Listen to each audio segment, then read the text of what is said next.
America Israel സൈനികാക്രമണത്തിൽ കൊല്ലപ്പെട്ട ഇറാന്റെ പരമോന്നത നേതാവ് ആയത്തുള്ള അലി ഖമനേയുടെ സംസ്കാര ചടങ്ങുകൾ നടത്താനൊരുങ്ങി ഇറാൻ. യുദ്ധം കാരണം മാറ്റിവെച്ച ചടങ്ങാണ് വിപുലമായി നടത്താനൊരുങ്ങുന്നത്. 3 പതിറ്റാണ്ടിലേറെയായി ഇറാനെ നയിച്ചിരുന്ന ഖമനേയി ഫെബ്രുവരി 28-നാണ് അമേരിക്ക ഇസ്രായേൽ സംഘർഷത്തിനിടെ കൊല്ലപ്പെട്ടത്. ഏപ്രിൽ മാസത്തിൽ ഖമനേയുടെ ചടങ്ങുകൾ നടത്താൻ തീരുമാനിച്ചിരുന്നുവെങ്കിലും സംഘർഷ സാഹചര്യം കണക്കിലെടുത്ത് മാറ്റിവെക്കുകയായിരുന്നു.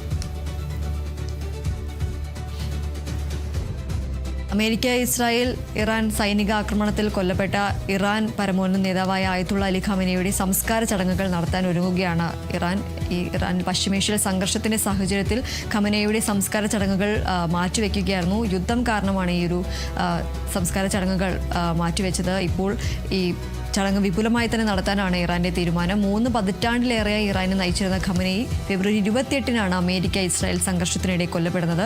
ഏപ്രിൽ മാസത്തിൽ ഖമനേയുടെ ചടങ്ങുകൾ നടത്താൻ തീരുമാനിച്ചിരുന്നു. എന്നാൽ ഈ ഒരു സംഘർഷ സാഹചര്യം കണക്കിലെടുത്ത് പിന്നീട് മാറ്റിവെക്കുകയായിരുന്നു.